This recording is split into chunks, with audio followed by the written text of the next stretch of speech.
तो आज हमारा चैप्टर क्या है? शिष्टाचार। कौन सा है? शिष्टाचार। शिष्टाचार क्या होता है?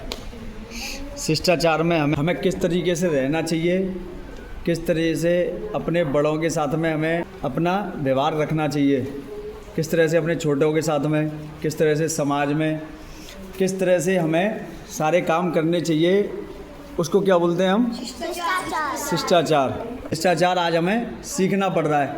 पहले लोग इसे पालन करते थे, अपने आप ही उनकी ज़िंदगी जीवन में था।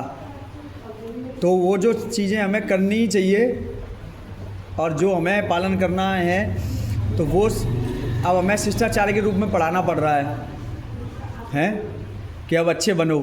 पहले ज़्यादातर लोग अच्छे होते थे, पहले ज़्यादातर लोग सारी चीज़ों का पालन करते थे, लेकिन आज हमें इसको पढ़ाने की ज़रूरत पड़ रही है। तो क्योंकि आज गलत चीज़ें हमारे ऊपर हावी हो चुकी हैं, है ना। आज हम ऐसे माहौल में हैं जहाँ पर हमें, चाहे बाहर हैं, समाज में हैं, कहीं भी हैं, स्कूल में हैं, कॉलेज में हैं, या फिर मोबाइल पर, टीवी पर, कहीं पर भी हमें देखने को सब कुछ चीज़ें क्या मिल रही हैं, किस तरीके से रामचंद्र जी मत बनो, रावण की तरह से बनो। भले हम कहते भले हैं कि रामचंद्र जी अच्छे थे, लेकिन काम हमारे सारे रावण वाले होते हैं। हम लोग बस केवल पसंद करते हैं रामचंद्र जी को, लेकिन काम हम उनके जैसे एक भी नहीं करते। और अगर ऐसा करने के लिए कहा भी जाए ना, तो फिर हम क्या कहते हैं, अरे ऐसा करने से क्या फ़ायदा। कहने में और करने में बहुत फ़र्क है। तो मानते हम पार्श्वनाथ भगवान को, लेकिन करते वो कुछ नहीं है जो पार्श्वनाथ भगवान ने किया। तो अब इसमें क्या बोल रहे हैं, ऐसे यहाँ पर 22 चीज़ें बताई गई हैं शिष्टाचार में। तो 22 चीज़ें क्या हैं? सबसे पहला, प्रातः उठकर बालकों को सर्वप्रथम 9 बार नमोकार मंत्र का मौन जाप कर परमेष्ठी को नमस्कार करना चाहिए। इसके बाद माता पिता के चरण स्पर्श करना चाहिए, है। तो 9 बार नमोकार मंत्र का सबसे पहले हमारे सबसे बड़े माँ बाप कौन है? वो हैं हमारे तीर्थंकर प्रभु, पंच परमेष्ठी। तो जो हमारे जन्म जन्म के माँ बाप हैं, ये तो हमारे जो इस बार अभी मिले हैं, वो तो इस बार के माँ बाप हैं। अगली बार तो नहीं मिलेंगे, वो इस बार मिले हैं। तो हमें सबसे पहले पंच परमेष्ठी को नमस्कार करना चाहिए 9 बार नमोकार मंत्र पढ़ के, ठीक है।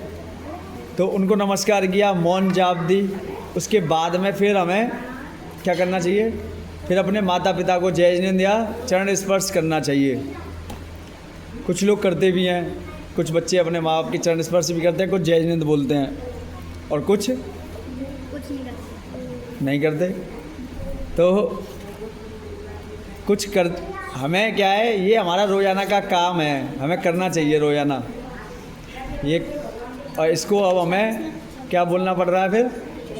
शिष्टाचार। तो माता पिता के चरणों को स्पर्श करना चाहिए हमें। देखो, तुम्हारे पास तो मौका है, सुबह कर लो। चलो सुबह नहीं कर पा रहे, तुम लोग मान लो थोड़ा सा लेट उठ रहे हो, तो तुम्हारे मम्मी पापा चले गए हैं, या फिर तुम्हारे, अब तुम स्कूल जाते हो तो कम से कम तब कर लो। स्कूल जाते टाइम जय जिनेंद कर लो, चरण स्पर्श करके जाओ अपने मम्मी पापा के, हैं, अपने से बड़ों के जो घर में हैं। तो हमें ये करना चाहिए। तो इससे क्या होगा? इससे क्या होगा? क्या होगा इससे? बताओ भाई, जिज्ञासा, क्या होगा इससे? चरण स्पर्श करने से, 9 बार नमोकार पढ़ने से क्या होगा? बताओ। तभी तो तुम कर नहीं रहे हो, तुम्हें पता ही नहीं है क्या होगा। आशीर्वाद मिलेगा, पुण्य मिलेगा, शिष्टाचार बन जाओगे तुम। बढ़िया कहेंगे लोग, देखो वो अपने माता पिता के चरण स्पर्श करता है। सबसे बड़ी बात है मेन आशीर्वाद। सबसे पहले हमने उठ के, हमने कोई ऐसे काम नहीं किए कि हमने क्या कहते हैं खाने की सोची हो, हमने कहीं जाने की सोची हो, या हमने अपने शरीर के लिए कुछ सोचा हो। हमने क्या सोचा? भगवान को नमस्कार करने के बारे में सोचा। मतलब हमने सब चीज़ों को छोड़कर, जहाँ पर लोग आज दुनिया में 90-95% से ज़्यादा लोग, और ज़्यादा 97% लोग तक जो सो के उठते हैं, तो उनका मकसद क्या होता है सो के उठने का? सो के उठने के बाद उनका मकसद होता है या तो मुझे जॉब पे जाना है, या मुझे ऑफिस जाना है, या मुझे दुकान पे जाना है, या मुझे खाना है, या मुझे घूमना है। यही मकसद होता है ज़्यादातर लोगों का। बहुत कम लोग ऐसे हैं जो सबसे पहले भगवान को नमस्कार करते हैं और भगवान को धन्यवाद देते हैं कि भगवान मैं आज का दिन देख पाया, सुबह सुबह मैं आज उठाऊँ। नहीं तो बहुत सारे लोग ऐसे हैं जो प्रतिदिन रात को सोते तो हैं लेकिन सुबह उठते नहीं हैं, वो ऊपर भगवान को प्यारे हो जाते हैं। ऐसे बहुत सारे सैकड़ों हज़ारों लोग होते हैं जो पूरे भारतवर्ष में, पूरे देश में, दुनिया में रात में ही काम ख़त्म हो जाता है उनका। और तुम लोग बढ़िया हो कि रात को क्या कहते हैं नमोकार पढ़ के सोते हो, भगवान को धन्यवाद देते हो, और फिर सुबह उठ के भगवान को नमोकार पढ़ के धन्यवाद देते हो कि भगवान चलो तुमने आज रात को सोने से उठा दिया, पता लगा कि रात को आँख ही नहीं खुलती है। तो इसलिए धन्यवाद किया जाता है, इसलिए नमस्कार करना चाहिए, नमोकार पढ़ना चाहिए। केवल यही मकसद है। पूरे दिन में जो हमने पाप किए उसके बाद भी मैं ज़िंदा हूँ, मैं सही हूँ, मैं स्वस्थ हूँ, मैं अच्छा हूँ। इसलिए रात को हम सोते टाइम नमोकार मंत्र पढ़ते हैं कि भगवान माफ़ करना जितनी गलतियाँ मैंने की हैं। मेरे जैसा पापी तो रावण भी नहीं था, उनने तो एक आधी गलती करी थी।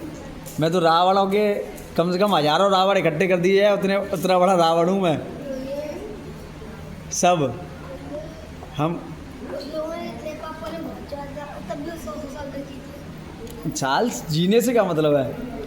100 साल जीना कोई बड़ी बात नहीं है, पर जीने में लोग तुम्हारा कितना सम्मान कर रहे हैं, अपना कितना तुमने अच्छे काम किए हैं, कितने लोगों की समाज की भलाई के लिए, समाज अपने लिए, समाज के लिए, लोगों की भलाई के लिए कितने काम किए हैं। कि हमें क्या करना चाहिए? तो माता पिता के चरण स्पर्श करने चाहिए और 9 बार नमोकार मंत्र पढ़ना चाहिए।